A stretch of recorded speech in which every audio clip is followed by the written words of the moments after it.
not very far from my office.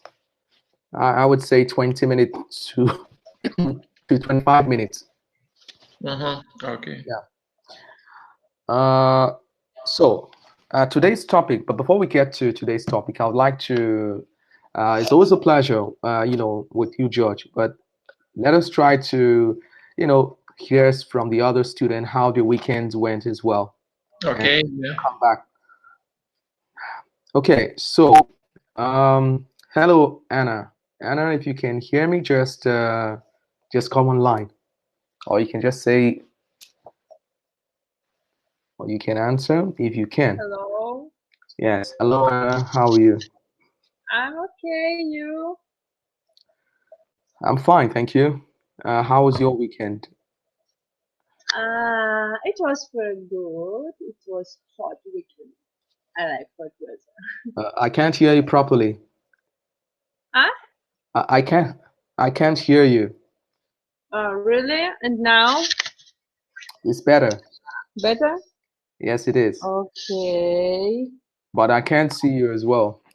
Okay, wait. I need turn on it. Just a second. Hello. Okay. Oh, okay. Yes. Hello. Okay. So, Hannah, how was your weekend? How did you spend your weekend?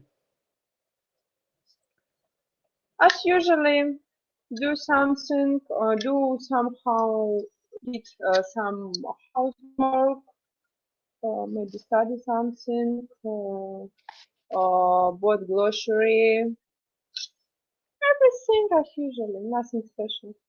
Okay, nothing special. Did you Yeah. go? Did you go somewhere? Did you, I don't know, engage in some sort of activity? I live in house and I have activity every day if I need it. Okay. Yeah, yesterday, for example, I ran. I didn't go to the gym now. I don't go to the gym now because virus, and I do exercise at home. I ran, do some Okay, that's good. exercise. Yeah. All right. So, it's always a pleasure to talk with you, Anna. So, we'll try to talk to another person and before we start. Okay, so we have Katya. Hello, Katya. Can you hear me? Hello.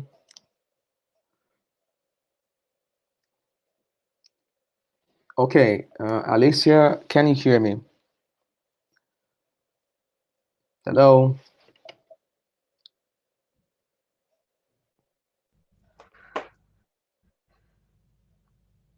Do you hear me? Okay, yes, I do. I do hear you, Alicia. Good. Okay. So you ask about weekend? Yes, how was your weekend? So it was quite good. I with my sister did little party. So it was like long weekend with a lot of drinks. So I don't know what I need to say. Basically, It was quite good. After this, we went shopping and bought a lot of clothes. So quite yeah, good. I remember you said you're a shopaholic.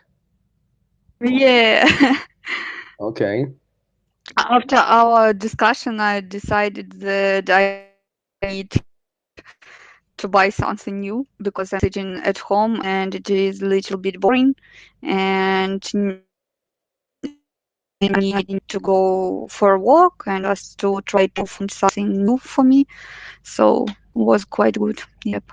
Mm-hmm. Okay. So, so speaking of today's topic, Alicia, so I'm gonna start with you, and I want you to take a look at just a second. Let me try to find it. Okay, here it is. All right, it's here. So, what you can see is from this picture. What does this picture tell you?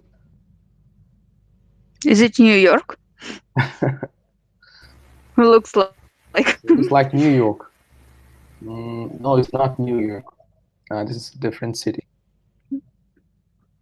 Okay, so I see a lot of buildings. It is kind of big megapolis, I don't know. A lot of skyscrapers, Scrapers, yes? skyscraper. Skyscrapers.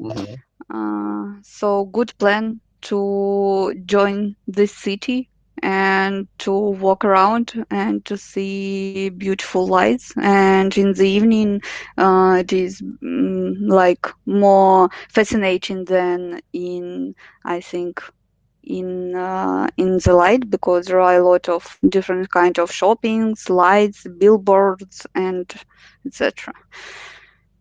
Okay. So, and today's topic. So we're talking about megacities, Alicia. And Mm, so, what do you understand by megacity? What do you think a megacity is? maybe some kind of development country which have big economy structure and with a lot of with big population of the people. So it's kind of modern big city with a lot of opportunities. Okay. Oh, that's very good. So, it's always a pleasure to talk with you, Alicia. So, we're going to take another student. So, um, hello, Nick. I just saw you just came online. Hello, Mm. Nick. Can you hear? Hello. Yes. So, how are you, Nick? Thanks. I'm fine. Good weather today, very. And what about you? Yes, the weather is good. I agree. It's sunny outside, but in the morning it wasn't. It was really cold. Yes, it was snowy, windy, rainy, I all, I couldn't believe it. It was snowing in the morning. but it was very beautiful. Well, I didn't take a minute to appreciate the beauty because when I went out to get something at the store, all I wanted to do was just get back home ASAP. It's good weather for quarantine, yeah? Well, you could put it that way. Okay, so Nick, what is your example of now? You heard Alicia. She said she gave her opinion of what the megacity is, and so what are examples of? Could you tell us where uh, megacities are in the world? You know, countries that has a large number of megacities.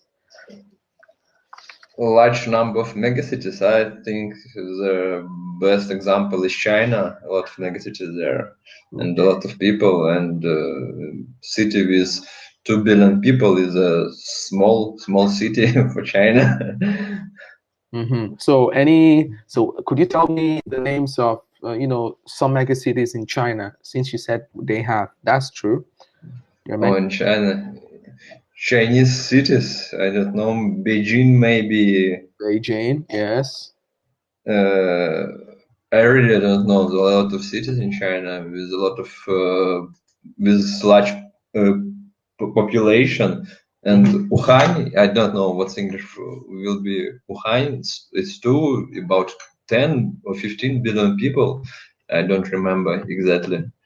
And the population of China, I'm not too sure, but I think it's a little over a billion. I don't think they're up to 2 billion people. Maybe it's a billion plus. That's the population of China. Okay, but is there any other megacity in the world, out there in the world? Maybe some country. I think the nearest is Moscow. Okay, That's what I Moscow. think. Yes. What's the population of Moscow? Oh, and I remember recorded population is about uh, 10 uh, 10 million people. 10 million people. Okay. Yes, but it is only recorded and I don't know for зарегистрированное. Registered maybe, yes. Registered. Registered. Yes, but there are a lot of illegal migrants, Yeah. illegal person who came to work there, and they are not registered. And I think it's about maybe 15 millions the population with all agglomeration with New Moscow and others. It's Khimki, some different cities near Moscow, but I think they could be the Moscow city now, could be called. Huh. Because okay, so someone just wrote in the comment. George said the population of Moscow is 14 million. 14, I don't know, I don't remember really. I can Google it now. Population Moscow 2020 12 million 500 2.5 million. Okay, About it. million. Okay, speaking about megacities, so one of the major megacities in the world is that I would say is the biggest. So far, it's Tokyo in Japan. Tokyo has 33 million people, and it's a city that has it's technologically advanced with a lot of projects, in order to make life easier for their citizens and people living in this city. And there's a lot of megacities, mostly in India. You mentioned China. China has a lot too. Shanghai, Beijing. There is in India as well, Brazil. They also have megacities. So this is just some examples of megacities. But the most advanced megacity in the world right now is Tokyo in Japan.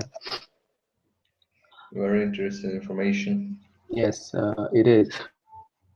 But there was a video. Did you watch the video regarding megacity in the exercise that you did? You are echoing, and it's second. I can't hear you. Okay, I'll repeat myself. Just a second. It's the network.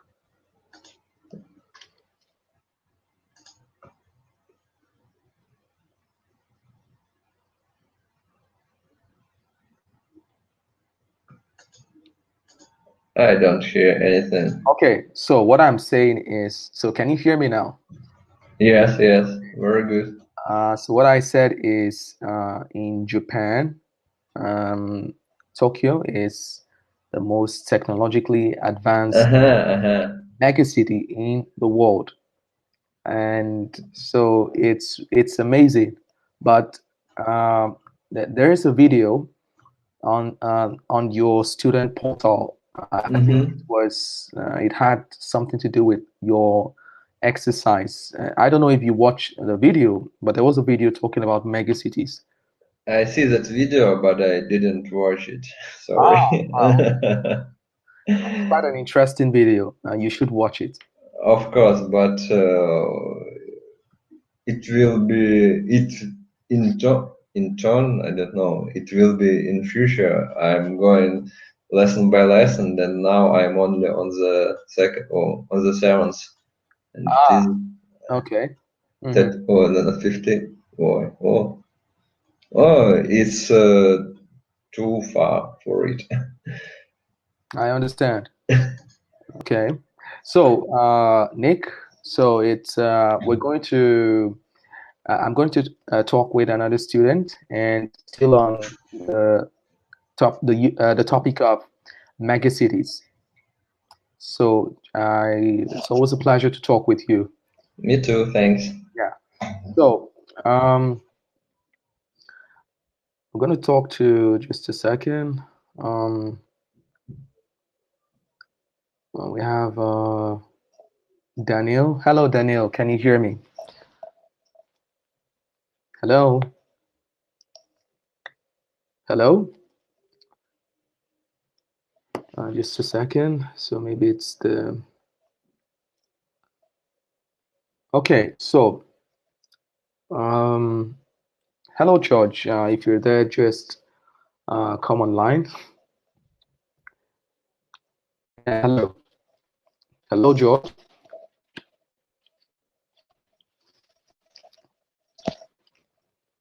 Can everyone hear me? Because I don't know, it seems the network is. Um,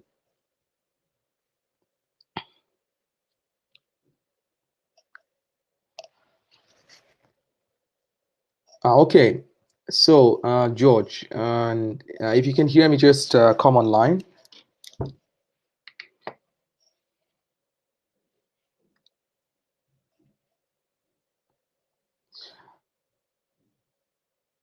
Okay, then. So we're going to take another student. So just a second. We have, yes, Alicia. Hello, Alicia. Hello. Hello. Yeah. Oh, okay. So still talking about megacities. Um, so we talked about what a megacity is and where we have different megacities in the world. Now, as you know, Alicia, there's every big city has a they always have some problems. And in your opinion, what are the biggest problems for people who live Mm, in a megacity? understood. Maybe it is a big problem with apartment, like to have your own apartment and to buy it, because in big mega cities it is always price too high and they can't bought them. Buy them? Buy them, yes. And one more thing, maybe it is question about work, because maybe there are big competency, and companies don't want spend time for employees who, like, I don't know, like low profits, and they just give them chance, and if they bad work or so doing something bad, they just ignore them and take another one. And maybe it is one more problem, to be like, I don't know, be stand in one job and have like earn money from one place. Hmm. Okay. And would you say Minsk is a mega city? No, I don't think so. Okay. I have one more question for you. Yeah, Uh, okay. so, which city or region, Alicia, in Belarus, do you think is the most multicultural? Multicultural? I Yes. don't know, maybe Minsk, because as I know, there are different kind of loyalty to different nationalities, and they give them education and maybe cheapest credits. I don't know. I know only that our president appreciate that we have like knowledge transfer, and there are more opportunities in Minsk, maybe. But as I know, for example, in IT companies, they take different employees from different or countries, in Mogilov and Gomel. So I don't know. Maybe it is cheaper to live not in Minsk but in other city in Belarus, but it is more opportunities to find, to realize themselves and to find job, to find flat in Minsk, for example, Okay. So from my opinion. because there are more opportunities in Minsk. So that is Yes. for people who probably want a good job. But at the same time, it's a good way and a good choice to work remotely, not only because of pandemic, but because of different factors. For example, you don't need to spend time to go to the job, like for way from home job, and maybe a lot of people will think about it. And I think in nowadays in that economy, like uh, right today, most part of the people will work remotely. Okay. And so, still talking about regions or city, because I know that okay, fine. Minsk is not a mega city, but is probably the biggest. It's the biggest city in Belarus because it's the capital and has 2 million people. And would you say that Minsk is very overcrowded with people? Can you repeat, please?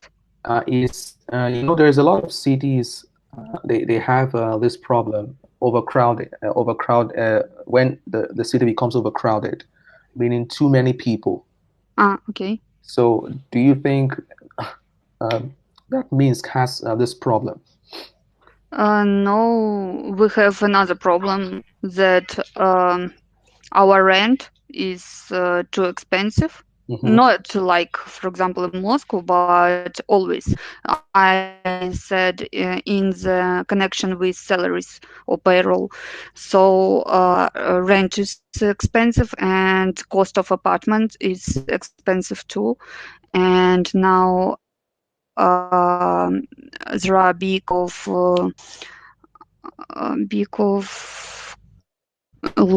how to say кредитная ставка, credit Hmm. percentage of loans, which is around 20%. So maybe there is no problem with live somewhere, for example, but it is a problem to pay for this because yes, we have a lot of buildings and a lot of flats, but they're too expensive. Okay, so that is you mentioned something about the interest loan. That is Interest, yes, yes, call it interest rates. interest rate. So it Mhm. becomes so it's too much. Yes. Okay. Okay, Alicia. So thank you for your answers. So we're gonna take another person, and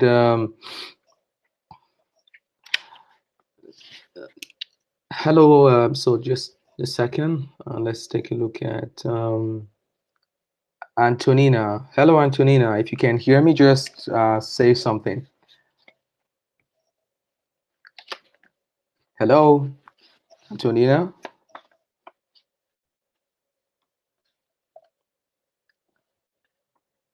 Okay, so maybe she's having problems with microphone. Okay, then. So we'll take another person. Just a second. Uh, Kirill. Hello, Kirill. What about you, Kirill? Daniel.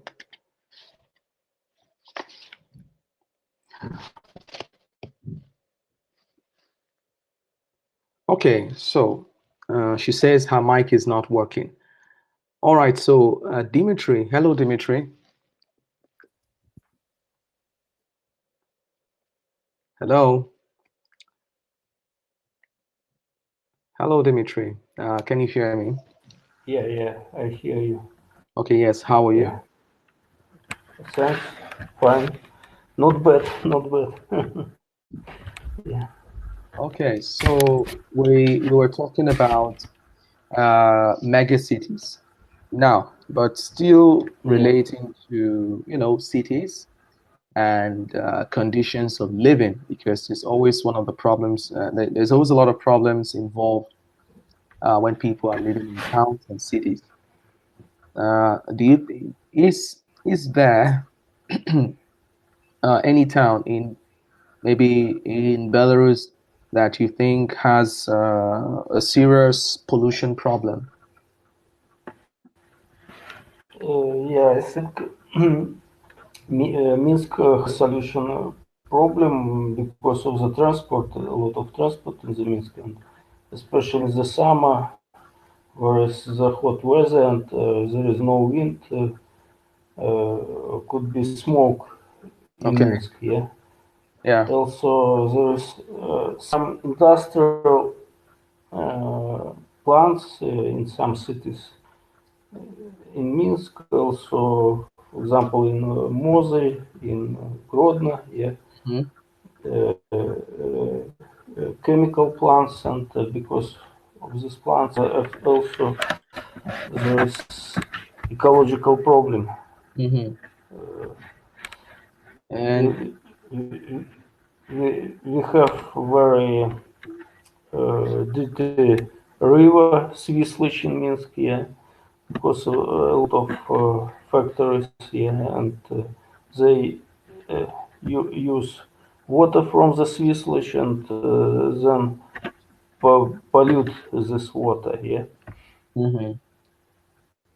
And maybe is there something that why is it why isn't that some of these companies, or maybe why is it that they're not doing anything to try to change you know, to change their habit in order not to pollute the environment? Are they doing something about it?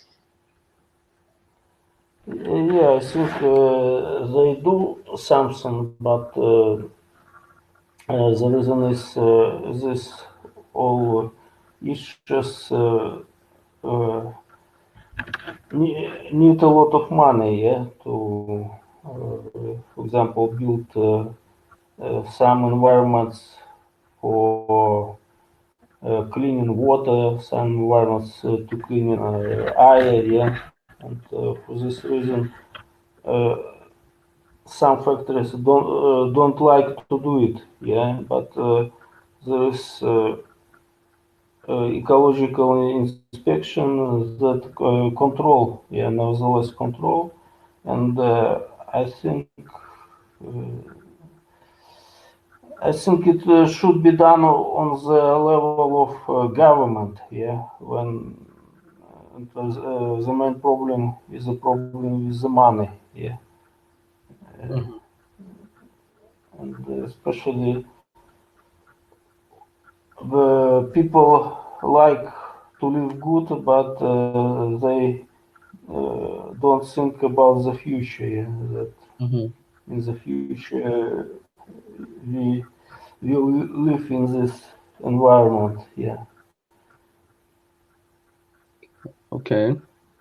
And okay, so speaking about the city, what about the city here in Belarus that they're very good in terms of ecology, that their methods is very good. You're trying to protect the environment.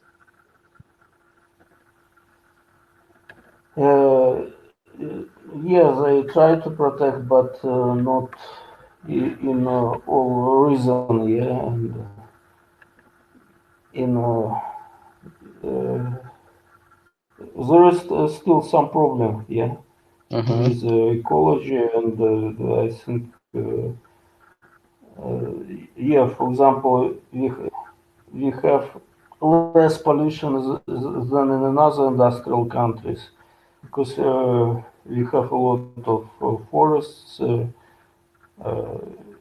We have no a lot of population. Yeah, maybe Belarus underpopulated country. Yeah, and because of this, we have not such uh, strict ecological problem, but nevertheless, I think the global processes that go in the world, yeah, especially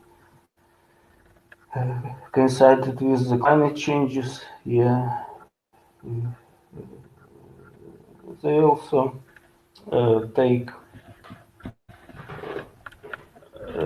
some implication of the Belarus, yeah, and we need a lot of attention on these problems, yeah. Okay. All right. Thank you, Dimitri, for the answer. Okay, so we're going to take another student. So, hello, Kirill. You said your mic is working. So if you can hear me, you can just Yes. say something. Yeah, Hello. hello, Kirill. Hello. Hello.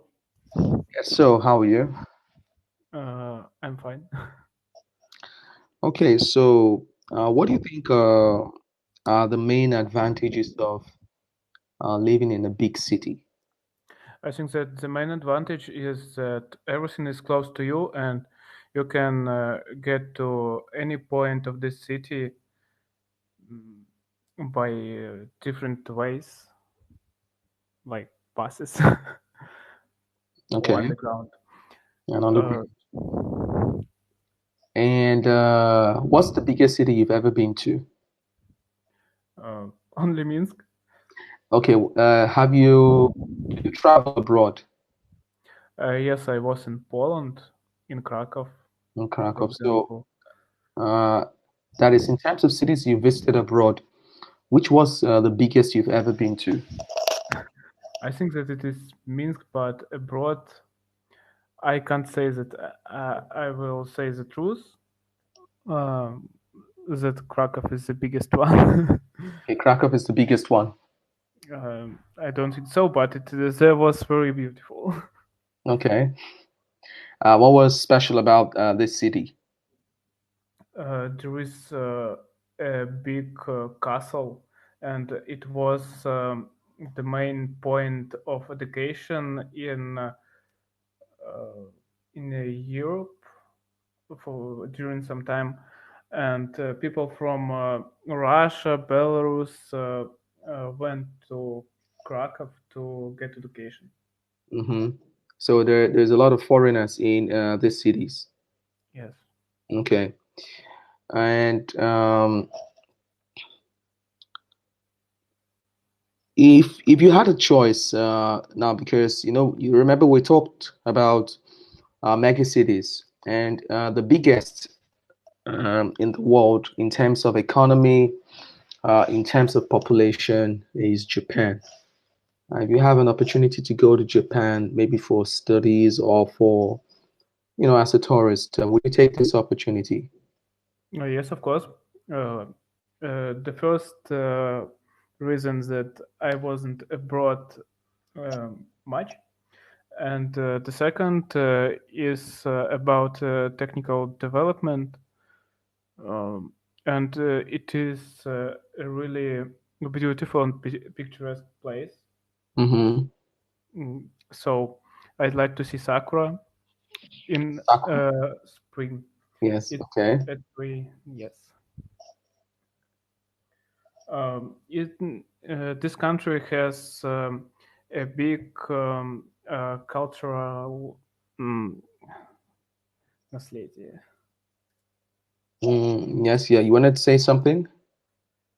1 minute, please. Okay.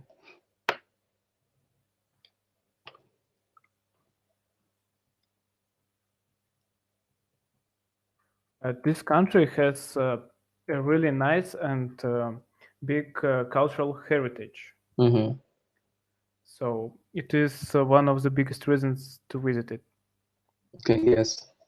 Japan is a beautiful country surrounded by islands, and I think it's a wonderful place to visit. But I've never been there, so um, I think Tokyo is a wonderful place.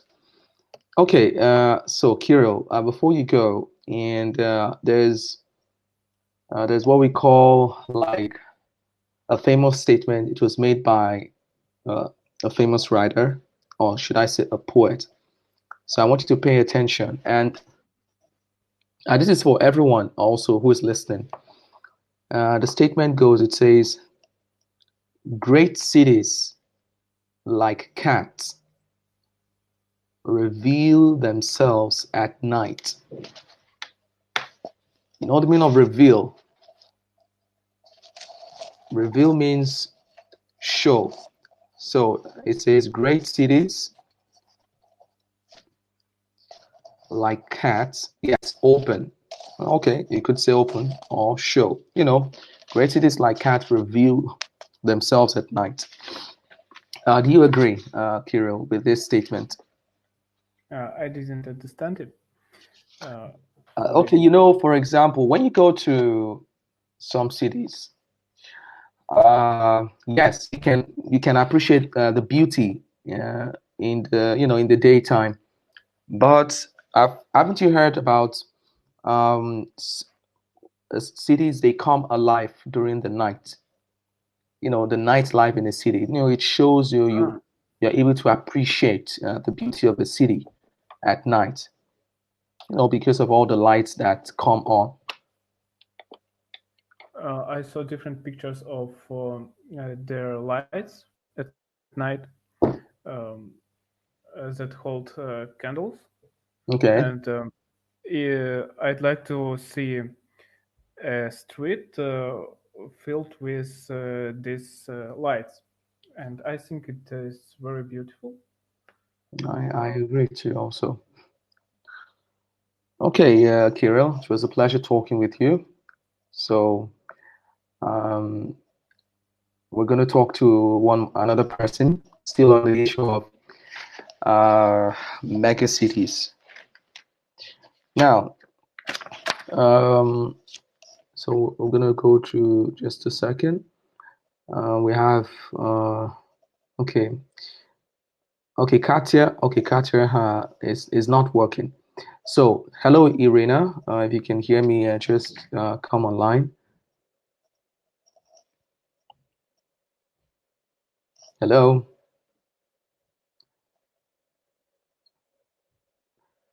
Hello, Irina. Okay, so obviously, not a lot of people, maybe some people are having problems with their microphone. So we're going to talk to uh, George. Hello, George. Now, if you can hear me, just come online. Hello.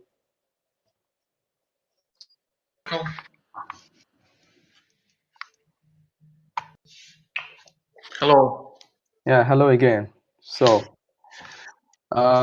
still talking about megacities. Yeah. Usually,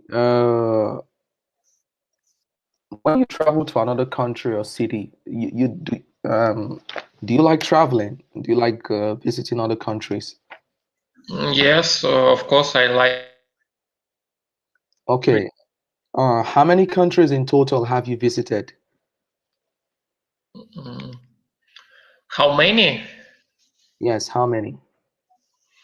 Mm, I did not count it.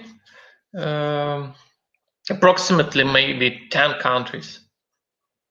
Okay, 10 countries. Okay, and which of them was your favorite cities? Most favorite that you visited? The favorite city is Munich, of course. Munich. Okay.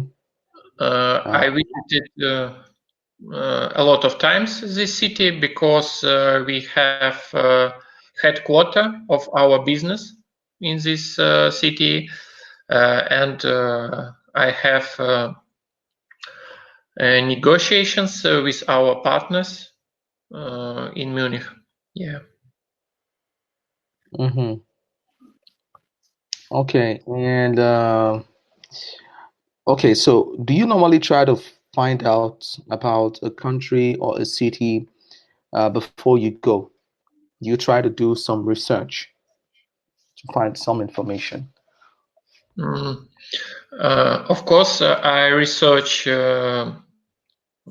information about country, city, which I would like to visit before. Mm, I need to know about cultural special moments and about population, about most beautiful places of the city, and I need to have a plan what I would like to visit. in this city. Okay. And where do you get your information from? Is it from the internet or maybe some from somewhere else? Of course, it's internet, and I also can get information from my friends who visited this city or country. Mm. And I can ask about recommendation, which places should I visit in this city. Okay, so and from what you said, so Munich was the most favorite place you've ever visited, and so it's because it's related to so your company or your office, they have their head office in the city. In Munich, yeah. Munich. Okay, all right. So usually when you go to cities abroad, are you interested in nature or maybe you're just interested in infrastructure or something?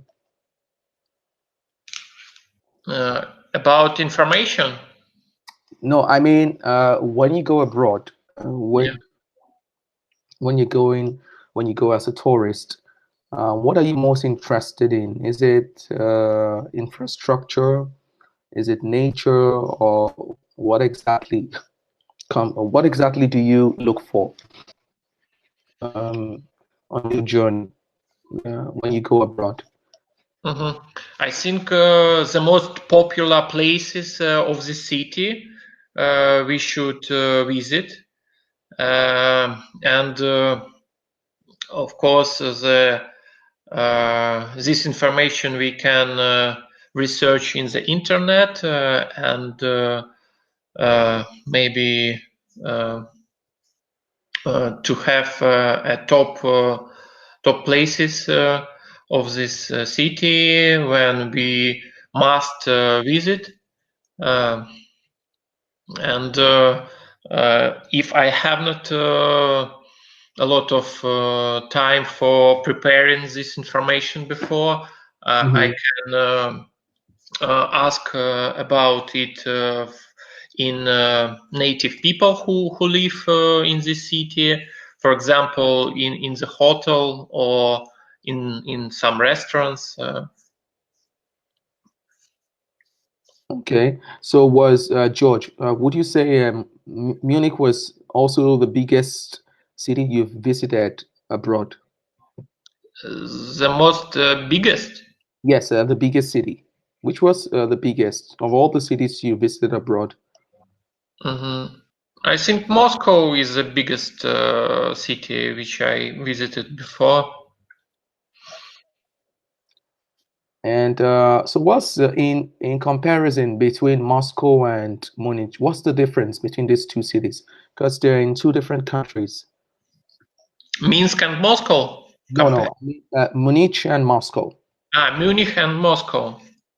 Oh, of course, in Munich live approximately 1.5 million people, and this is it was a very old city, and in Munich they have a lot of sunny days, and they have not snow in winter. Mm, but in Moscow live mm, more people, Yes. Mm-hmm. and we waste a lot of time from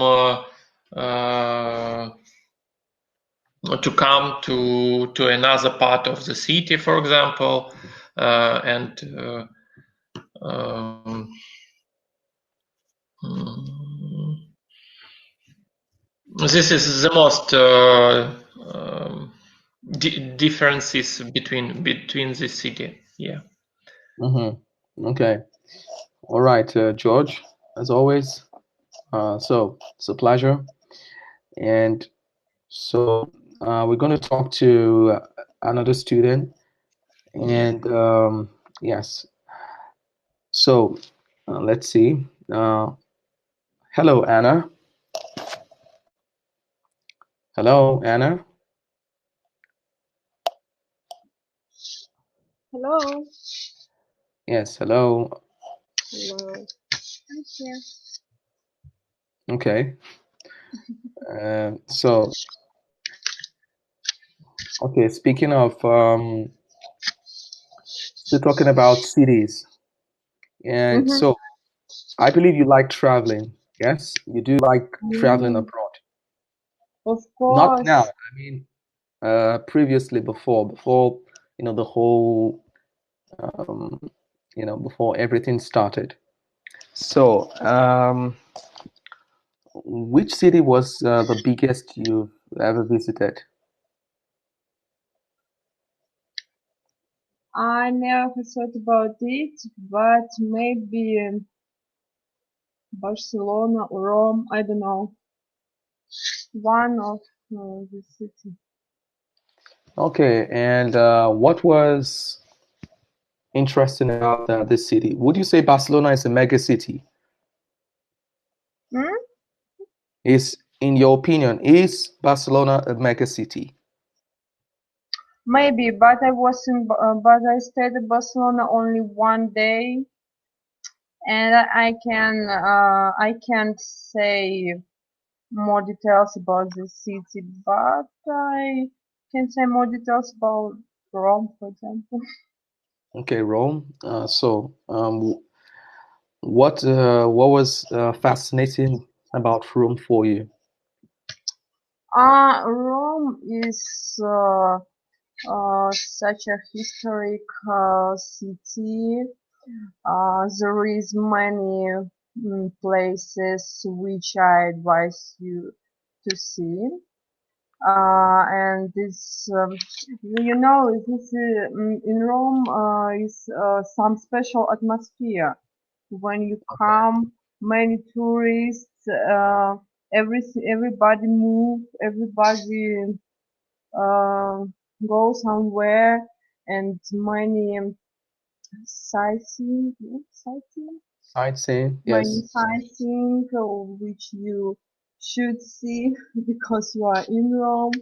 I think it's very nice city, historical city, many special places. It's Italy, it's Italy. It's very nice.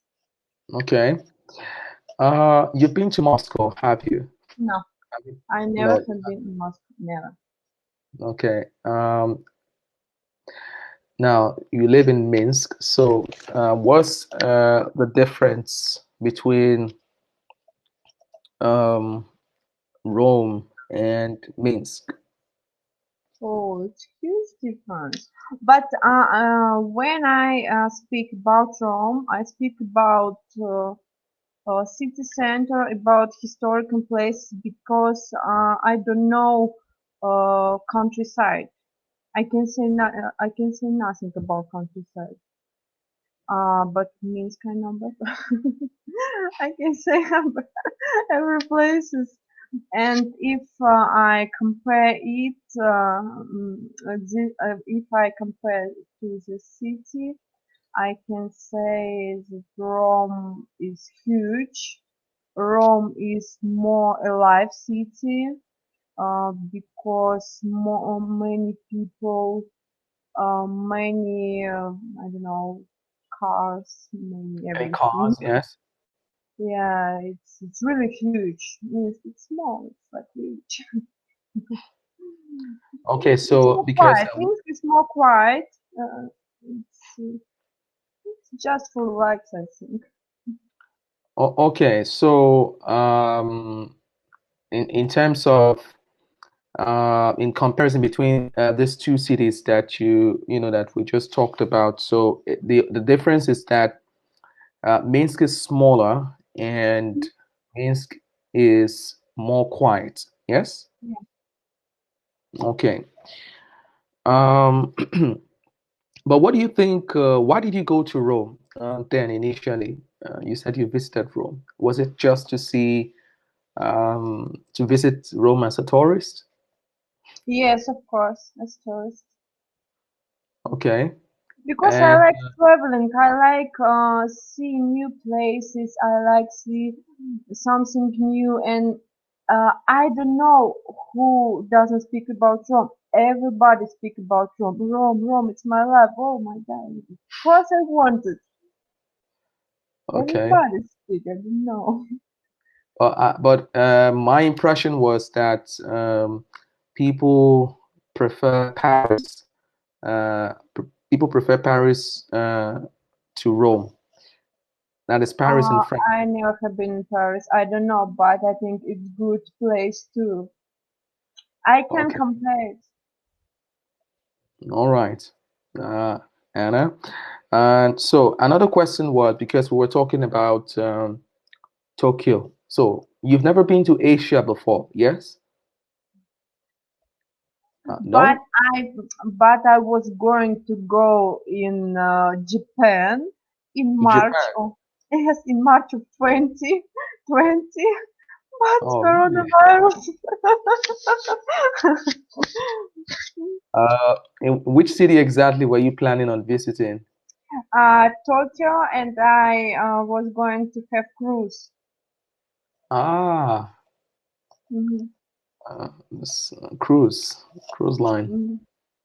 Okay, but Japan, I mean, Tokyo, it's Anna is the biggest megacity in the world. So if you have an opportunity to, I mean, to move to Japan, maybe in terms of work, I don't know, maybe or some sort of opportunity, would you take it?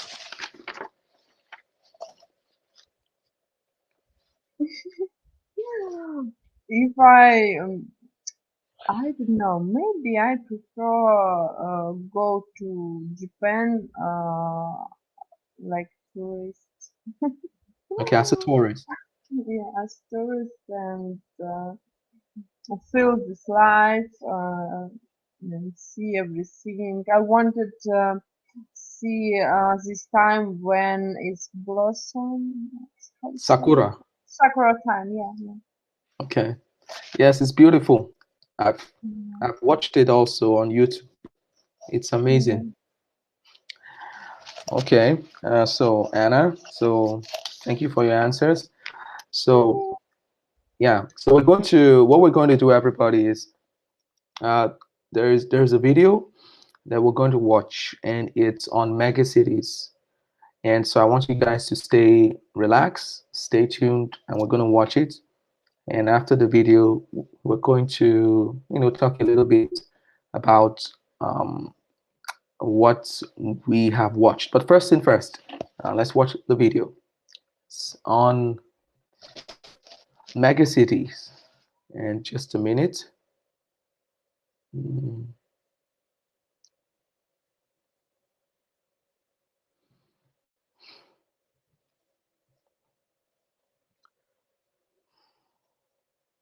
So I'm gonna put the microphone on mute. So if you can't hear the if you can't hear the audio, or you can't the video is not well heard, just make a comment and I'll try to fix it.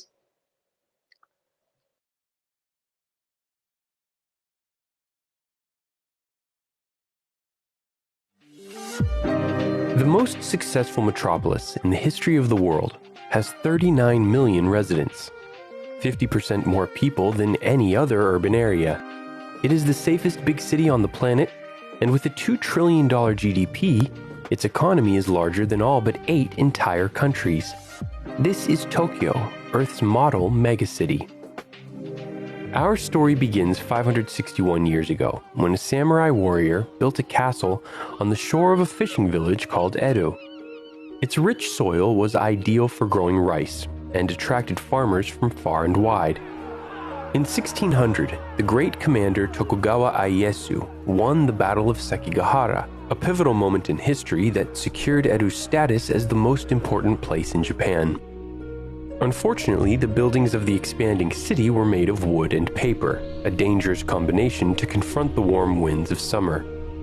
Legend has it that on one particularly dry afternoon in 1657, a priest made the deadly mistake of burning an unlucky kimono. The fire flared up, ignited his temple, and engulfed 70% of the city. 100,000 people lost their lives. Despite the disaster, by the middle of the 19th century, Edo's population was in the millions. That's when the military shogunate system that had ruled for almost 700 years ended. A new government, led by a young emperor, finally made Edo the official capital of Japan, renamed it Tokyo, and made the castle his imperial palace. To celebrate his arrival, everyone toasted with rounds of sake on the house. Around this time, Japan opened up to foreign trade and influence, with Tokyo driving the Industrial Revolution that was modernizing the country. But rapid development had a cost: a strained natural environment. Forests were razed, pollutants choked the air, and Tokyo's once pristine waterways grew increasingly toxic. It was time for a more conscientious approach. The principle of Satoyama was born, promoting sustainable coexistence with nature, especially in the rice paddy fields covering Japan's sprawling foothills. Today, a century of conservation has resulted in parks covering 20% of the land in the Tokyo metropolitan area. But while the danger from pollution has been largely overcome, one natural phenomenon poses an unavoidable threat: earthquakes.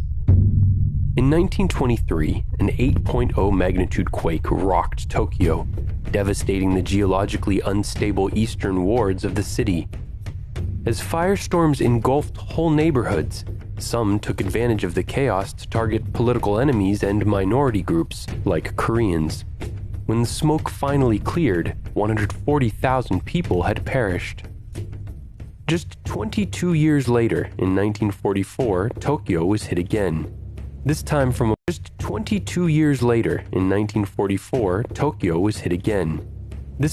above by Allied air forces who waged a relentless 9-month campaign that lasted until Japan's surrender to end World War II following America's detonation of 2 atomic weapons on Hiroshima and Nagasaki.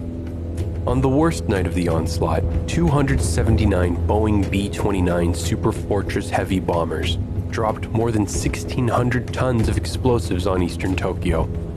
It is regarded as the single most destructive bombing raid in human history, leaving more than 100,000 dead and more than 1 million homeless.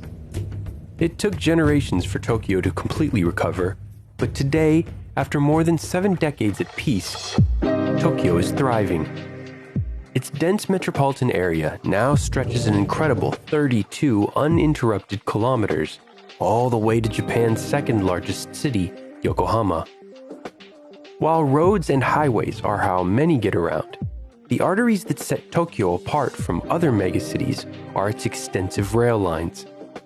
After World War II, Japan didn't have access to the oil reserves and automobile-focused transport system required, so the government wisely invested heavily in rail projects to connect central Tokyo with surrounding towns and cities.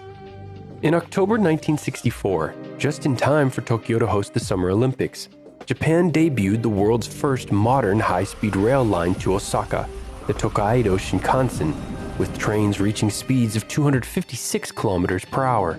Today, Tokyo's urban rail network serves a world-leading 40 million passengers a day. Compare that to America's car-dominated system, where space for roads and parking can take up to 60% of a city's available land. Of course, Tokyo has innovative ways of storing the cars that it does have, and its bikes. Congestion has also been eased by an $11 billion mega project.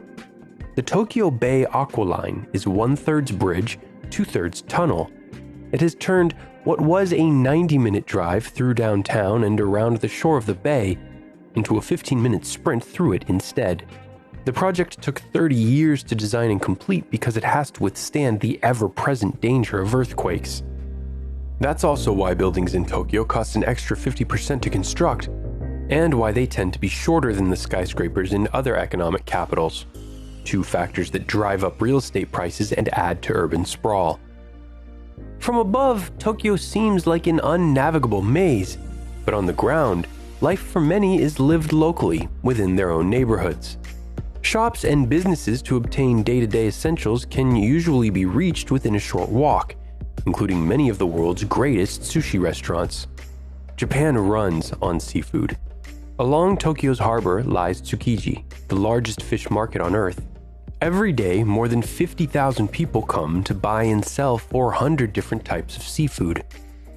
Among the buyers are the chefs of the 227 restaurants with at least one Michelin star, making Tokyo the city with the most of these prestigious marks of excellence. In fact, when President Obama visited Tokyo, he ate handcrafted sushi prepared by the great Jiro himself. He also played football with a humanoid robot, just one example of how Japan is leading the global transition to automation. As a technology superpower, Tokyo is home to the most non-state-owned Fortune 500 companies of any city in the world, and, along with New York and London, is considered one of 3 command centers for the global economy. All of these factors make Tokyo the most advanced major city, and it's getting ready to put on a show for the entire world. In the summer of 2020, it will host the Olympic Games.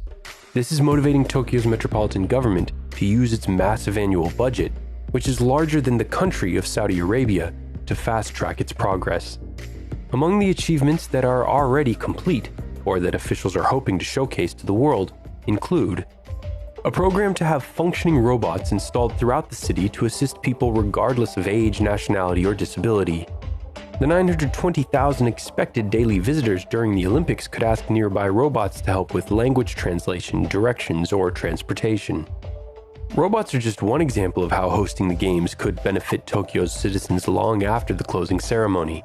With an aging population projected to peak in 2020 and then decline, Tokyo is experiencing a graying of its society on a scale that no city has experienced before. And because there will be less workers paying taxes and more elderly living on government pensions requiring care, the government is heavily encouraging volunteerism. This shouldn't be too hard for the citizens of Tokyo, some of the most considerate people on Earth. They routinely rank first in helpfulness, ease of local public transportation, and cleanliness of streets. Amid the turmoil following the March 2011 earthquake, visitors praised Tokyoites for their orderliness. This is part of gaman, the Japanese spirit of self-control, a dedication to the greater good through self-discipline. Of course, well-planned and maintained infrastructure is the main reason why Tokyo works so well. Recent and soon-to-be completed projects include a bold $350 million plan to jumpstart a hydrogen-powered transportation system by increasing the number of hydrogen stations from 8 to 35, while putting 6,000 fuel cell cars and 100 fuel cell buses on the road by 2020. A network of fuel cell vehicles, which can double as mobile electricity generators, could be a game changer in an emergency. Just 2 of these buses can power an entire hospital for a day. Other transportation upgrades include the 3-ring expressway that's cut many trips throughout the region in half, repairing and reinforcing bridges, tunnels, and roads using advanced laser scanning technology and carbon fiber, with the aim of detecting problematic infrastructure before it fails, while extending its life up to 100 years. Installing more solar heat-blocking pavement that's up to 8 degrees Celsius cooler than asphalt to help solve Tokyo's heat island problem, a challenge faced by many other cities around the world. Transferring as many power lines underground as possible, widening sidewalks, doubling the amount of dedicated bike lanes, and opening outdoor cafes in an initiative dubbed the Tokyo Champs-Élysées project. The city is aggressively reducing CO2 emissions through the first urban cap-and-trade system covering factories and commercial facilities like office buildings. To reduce the danger of heavy flooding from rainfall, massive underground chambers and tunnels have been installed to regulate and divert waters from rivers, channels, and sewers that have traditionally overflowed. These measures go hand in hand with an integrated series of flood wall gates, rain gauges, and river level monitoring cameras that are watched 24/7 by engineers at 2 command centers that can each operate the entire system remotely in case either one of them fails. With so much historical damage from fire, officials are pushing to replace old wooden houses with fireproof ones, creating entire zones where residents wouldn't have to evacuate during a nearby blaze, and ensuring that major routes are lined with fire and earthquake-proof buildings so emergency vehicles can move freely. Amplifying the appeal of hosting the Olympics is the opportunity to share these advancements with their guests, who are encouraged to implement these best practices in their own cities. Tokyo already does this by hosting and teaching foreign first responders the most advanced search and rescue techniques, sharing infrastructure best practices with officials visiting from abroad, and helping engineers from Kuala Lumpur update their waste management system. Tokyo is also a pioneer in land reclamation. With mountains hemming its growth, adding land to the bay is an increasingly attractive option, particularly if that land is made of trash. The Sea Forest area, for example, is a former landfill that is being converted to parkland and will even host Olympic events. In the coming years, population growth and rising seas will force the entire world to do more with less. And while Tokyo isn't perfect, by using its resources wisely, planning for the future, and sharing what it learns with the rest of the world, it should be a model for cities of all sizes, everywhere. If you enjoyed this video, subscribe and check out my other examinations of megacities and mega projects. The most successful metropolis in the history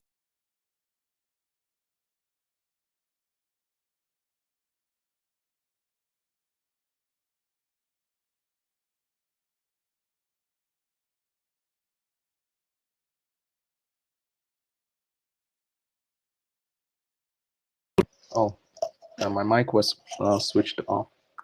Yeah, hello. Hello, everyone. Can you hear me? Okay. Hello, Nick. If you're there. Hello. Yes, I'm still here. Yes. So, Nick, were you able to understand the video? About 80%, I think, yes. 80%. So, well, 80%, that's a good one. Yes. So, what did you, from the video that you watched, so what are you going to say regarding Tokyo? Because I was talking about megacities. Yeah, Tokyo is the biggest megacity in the world. It's about a bit less than 40 million people live here, and it's have a very huge economics. It's about like 8 countries. I didn't hear what countries there was exactly. And it's very modern city, and with it's maybe it was built wisely, and now it helps maybe population of Tokyo to feel themselves comfortable in such a big city, and because they needn't go to other maybe side of the city to do something, or to visit a shop, or to walk, or go to market, or to restaurant. All is nearby there.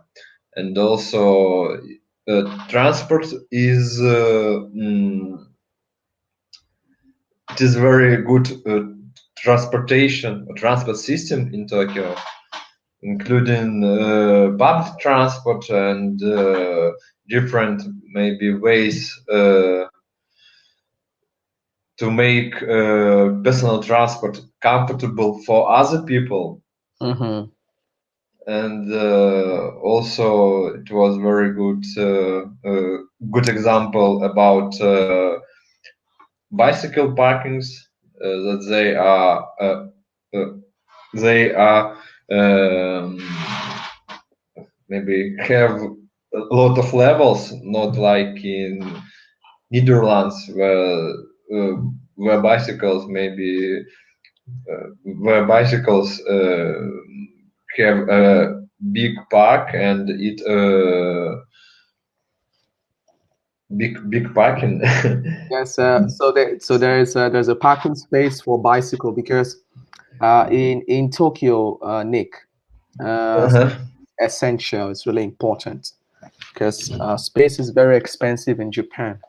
I know, and it was in movie too, and they said that a lot of land was taken from sea, and it is maybe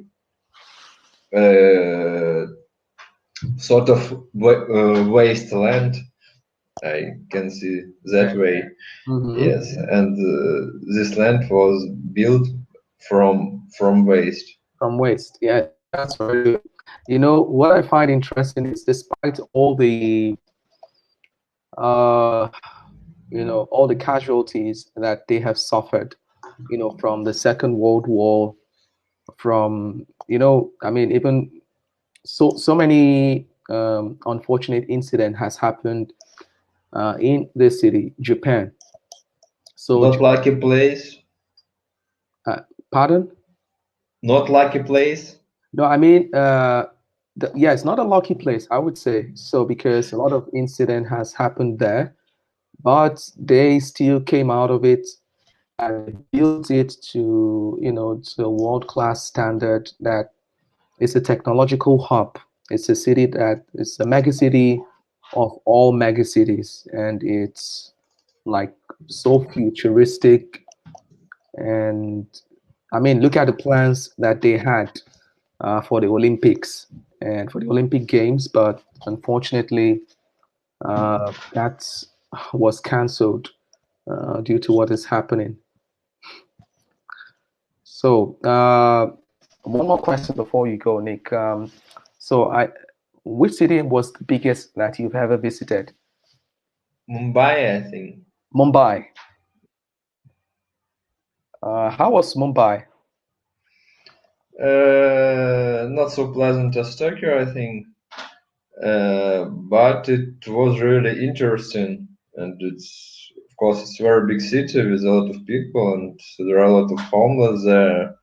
They sleep under bridges or just among the tents in the field, and it's rather maybe dirty city.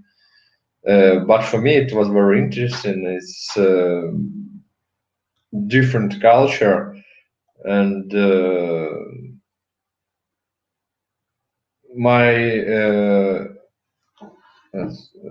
впечатление. Impression. My impressions was good, I think, because I am interested in such places which are not maybe so civilized as Turkey or civilized, yes, as modern cities. And for me, it was very interesting to see different places, maybe from cinemas, like прачечная, washing, like a laundry by hand, where women wash clothes. Yes, They wash clothes by their hands. Yes. yes, in such baths. I don't know, like in pools maybe, and they do it all by hand, and old cars, another culture. Maybe it was really interesting city for me, and also I didn't go only to sightseeing. I make a short, maybe 3-4 hour trip across the city, and it was not tourist places, not touristic places, and it was really interesting. Maybe not very clean, not very pleasant, but it was wonderful. Okay.